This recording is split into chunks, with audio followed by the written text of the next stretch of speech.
समीर और सारिम भाई हैं। उन दोनों की आपस में बिल्कुल नहीं बनती। सारिम पानी पूरी का ठेला लगाता और समीर चौराहे पे बिरयानी बेचता था। उन दोनों की आपस में नहीं बनती थी, इसलिए वे सारे ग्राहकों को एक दूसरे के खिलाफ बरगलाते रहते थे। अरे भाई, तुम्हें एक बात बताऊं, वह पानी पूरी वाला ठेला देखा है? वहाँ से कभी भी पानी पूरी ना खाना।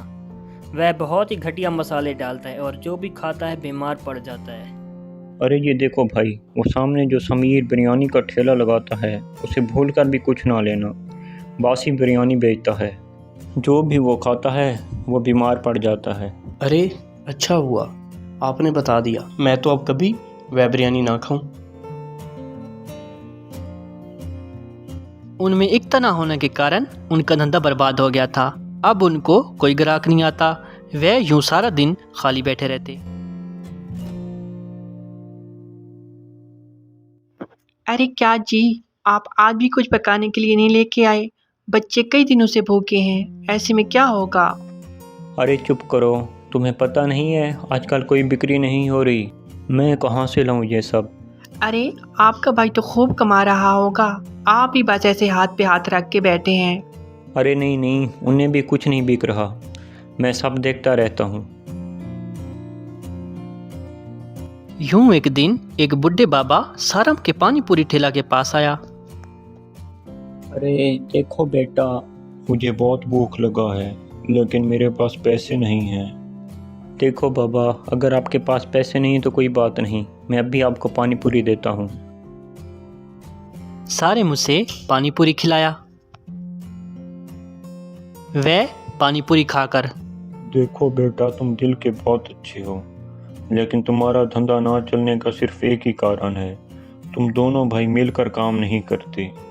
अगर तुम दोनों भाई मिलकर काम करोगे तो सफलता ज़रूर मिलेगी। हाँ बाबा, ये तो सही है, लेकिन भाई कभी नहीं मानेंगे, इसको करना संभव नहीं है। यूं वह बुढ़ा समीर के पास आकर, सुनो बेटा, मुझे बहुत भूख लगा है, लेकिन मेरे पास पैसे नहीं हैं। देखो बाबा, अगर आपके पास पैसे नहीं है तो कोई बात नहीं, मैं अभी आपको बढ़िया सी बिरयानी देता हूँ।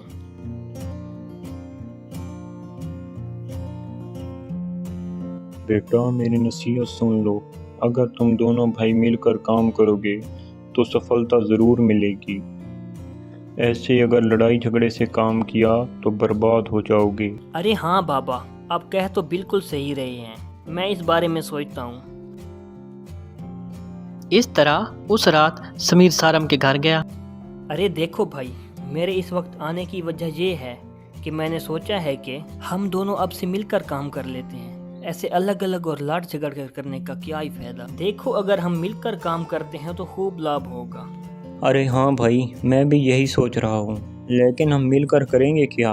वह सब मैंने सोच लिया है। हम अपनी बिरयानी और पानी पूरी के बिजनेस को मिला के नया बिरयानी पानी पूरी के नाम का बिजनेस स्टार्ट करेंगे। ठीक है, कल से हम दोनों मिलकर साथ काम करेंगे। यूं अगले दिन वे दोनों मिलकर एक ही जगह ठेला लगाया। वे पानी पूरी और बिरयानी के बिजनेस को मिला लिया। वे यूं उन पानी पूरी में बिरयानी भरकर पानी पूरी बिरयानी बनाया। इस तरह बिरयानी पानी पूरी ग्राहक को परोसा। ग्राहक वे पानी पूरी खाकर, अरे वाह रे, ये बिरयानी पानी पूरी तो बहुत मज़े की है, मुझे एक और दे दो। यूं पानी पूरी बिरयानी देख के वहाँ बहुत से लोग आने लगे। इस तरह उनकी बहुत अच्छी बिक्री हुई।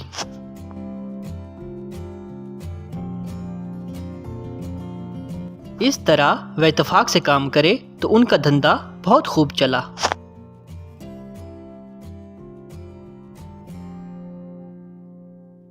अरे वाह भाई, जब से हमने मिलकर काम शुरू किया है हमारी अच्छी बिक्री हो रही है। अरे हाँ, यूं एकता से काम करने से ही सफलता मिलती है। अब हम कभी लड़ाई नहीं करेंगे, हमेशा एकता से ही काम करेंगे। असल सफलता तो एकता ही में है। यूं वे दोनों मिलकर बहुत से शहरों में रेस्टोरेंट्स बनवाए। इस तरह वे दोनों अपने लिए बहुत बड़ा घर बनवाए।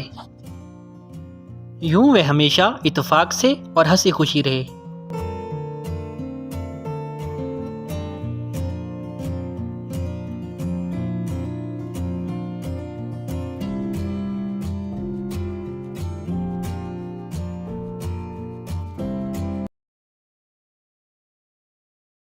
शांतिनगर के गांव में एक गधा भटक रहा था।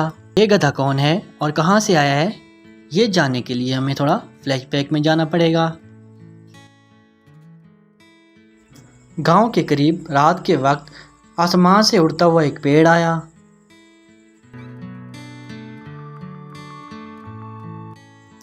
फिर उस दरख्त का दरवाजा खुला, उसमें से एक गधा निकला।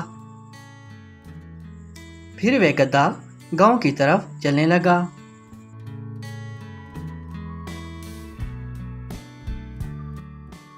अगले दिन सुबह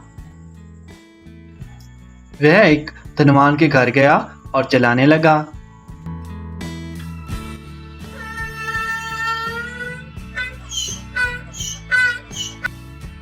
अरे ये गद्दा कहाँ से आ गया? अभी इसको भगा देता हूँ, वरना ये सारे घर का सत्यानाश कर देगा। फिर वह हट, हुरे हुरे। करके गधे को भगाने लगा। फिर वह गधा धोबी के घर गया और चिल्लाने लगा। अरे ये गद्दा कहाँ से आ गया? चलो अच्छी बात है, इससे काम निकलवा लूँगा। फिर वह धोबी उस पे सामान लाता और उसको खाने को कुछ ना देता।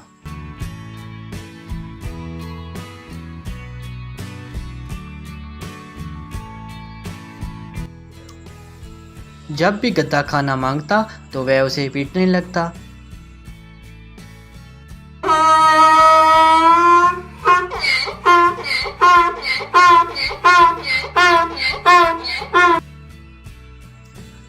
एक दिन बेचारा गधा बहुत बीमार होकर गिर पड़ा।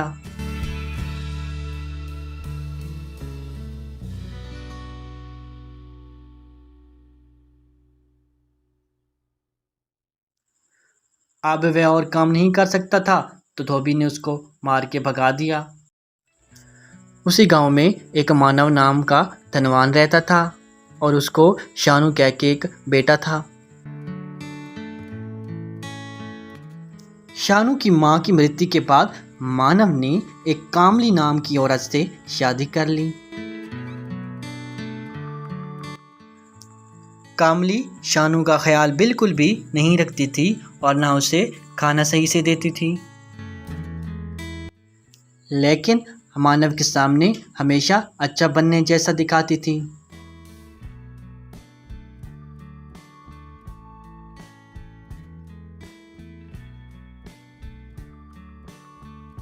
देखो बेटा, तुम्हारी माँ तुम्हारा कितना ख्याल रखती है और तुम जरा उसकी बात नहीं मानते। एक बार मानव बहुत बीमार हो गया और खाट पकड़ ली तो उनको खाने के भी लाले पड़ने लगे। तो शानू कामली से, माँ मुझे स्कूल जाना है, प्लीज़ मुझे स्कूल जाने दे। क्या अब तुम्हें भी स्कूल जाना है? तुम्हारा बाप तो जैसे लाखों कमा कमा के आ रहा है। जाओ कोई काम करके पैसे कमा के लाओ। फिर शानू सब्जी का टुकड़ा सर पे रख के रोज सब्जी बेचने जाता था और शाम को 4 पैसे माँ को देता था। बस सिर्फ 100 रुपए? इतने में तो तेरा बुढ़े बाप की दवाई आ जाएगी। कब से खाट पे पड़ा है, दोनों बाप बेटे को मुझको ही संभालना पड़ रहा है। ये सुनकर मानव को बहुत दुख हुआ। एक दिन वह गधा उनके घर के सामने से गुजरते हुए गिर पड़ा और बेहोश हो गया। इतने में शानू वहां पर आया। अरे ये बेचारा गधा यहाँ पे कहाँ से आ गया? अरे इसकी हालत तो बहुत खराब है। फिर वह उसे कुछ फल दिए।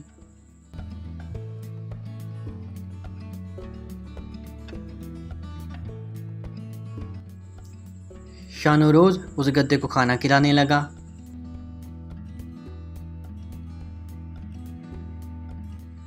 कुछ ही दिनों में वो गधा पहले जैसा हो गया।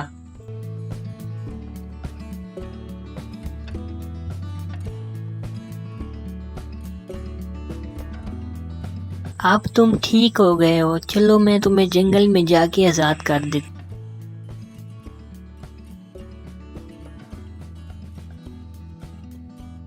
जाओ अब तुम आज़ाद हो, तुम जहाँ मर्जी जाना चाहो जा सकते हो।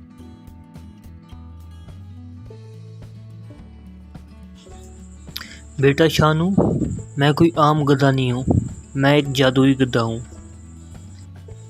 मैं गांव के करीब से गुजर रहा था और तूफान की वजह से मैं रास्ता भटक गया और तुम्हारे गांव पहुंच गया। तुमने मेरी अच्छी तरह सेवा की, इसलिए मैं तुम्हें कुछ देना चाहता हूँ। कल सुबह तुम यहाँ पे आना, तुम्हें बहुत सारा सोना मिलेगा, लेकिन तुम ज़रूरत से ज़्यादा लालच ना करना। फिर वह गधा उधर से गायब हो गया। उस रात वो पेड़ फिर से जंगल में उतरा। अगले दिन शानू आया और उस पेड़ का दरवाज़ा खोलकर अंदर चला गया।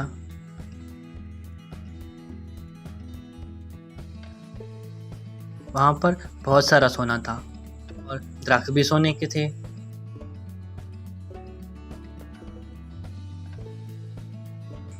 अरे यहाँ तो बहुत सारा सोना है, चलो मैं पापा के इलाज के लिए थोड़ा सा ले लेता हूँ।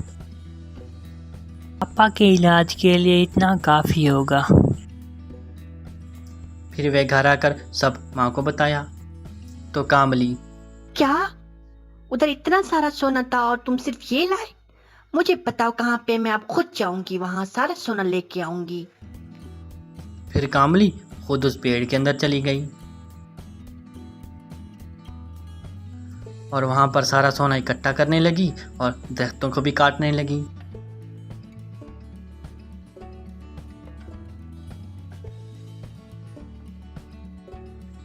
इतने में पेड़ चलकर भस्म हो गया और कामली कहाँ गई किसी को भी पता ना चला। फिर शानू लाए हुए सोने से मानव का इलाज करवाया और मानव ठीक हो गया।